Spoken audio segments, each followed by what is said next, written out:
Hi everybody, Jedimanda here to give you another sewing video for the week. Do you own an iron? Are you scared of the iron? Are you worried the iron is going to burn through your fabric as soon as you touch that metal thing to the fabric? Moral of the story, do not be scared of the iron. In this week's video, I have some simple tips and also basic products that you can have to help care for your iron and to make you less frightened of it. This is my iron station up in my sewing loft. This is my iron, Miss Rowenta. She is a Rowenta Effective. I have no idea what model, but she's got a blue tummy. And I like her alright. She's good, does what I need, iron here and there. But I'm going to show you some simple tips and products to help you upkeep your iron so it doesn't falter on you. The first thing I want to show you is this silicone mat that I have it laying on. Anytime you have an iron, it's good to lay it down like this at all times. Keeping it up like this sometimes isn't good, and if your iron is temperamental or faulty, stuff will come out of these holes. Trust me, it does to this all the time. With a silicone iron mat, you're able to lay this down and it's not going to burn through your ironing table or anything else that you have your iron on. It's very easy to find. They're at Joann's. That's actually where I got this one. The next thing that I want to show you guys is to always have an ironing cloth. Now this is just a piece of muslin that I have. Always have one to test out your fabrics before you iron directly over them, because a lot of fabrics are made of 100% polyester and sometimes they burn or they crinkle or you actually do get holes through the iron. So having this over top of your fabric before you're going to iron to test if your iron can handle the fabric underneath of it is required.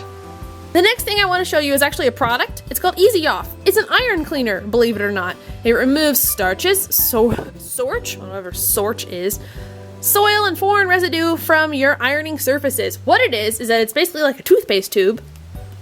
And I weirdly think it smells like chocolate chip cookies. I don't really like the smell of it. It's very strange, and when you actually use it, it smells like caramel. So I'll actually show you an example on how to use this stuff right now. To clean your iron, you're going to want to have a pretty good amount of muslin or fabric that you can put this directly on, and your iron actually goes on top of that. So watch this. Basically a quarter size amount is all you need. Little dab. Looks like caramel. So if your iron has a bunch of glue or sticky or interfacing stuff all over the bottom of it, all you do with this,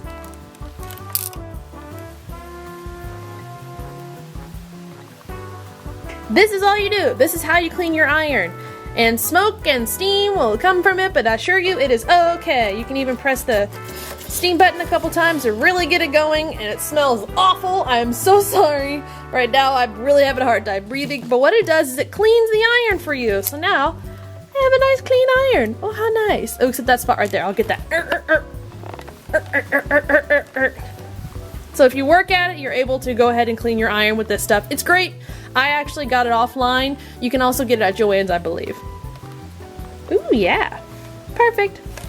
The last thing I want to show you is something that is totally optional, but I know a lot of seamstresses out there would love to hear what this is. This is a pleater board. A pleater board is a mathematical board that I bought off of Amazon that someone made that I can easily stick fabric into and lay the iron over top of it, and it will pleat evenly. The last thing I want to tell you guys is to don't be afraid to use the steam on your iron. This is what gets out wrinkles. This is what puts in creases in your fabric. Trust me, if you learn the steam, you will be a much happy seamstress. So do not be afraid of it. It won't burn you. Although I do have a scar on my left arm of a iron burn, so yes, it does burn you. Be caution. But if you have these products and these tips that I've showed you, you should be able to care for your iron for as long as you want. If you guys have any questions about iron care or any brands you'd like to know, feel free to ask me in the comments below. I'll answer them. And don't forget to hashtag your videos and your projects that you're using with my tutorials. Hashtag sew with the force. I want to see what you're doing and if it's helping. I mean, I'm putting all this effort into something. It's got to go somewhere, right? I'll see you guys next week.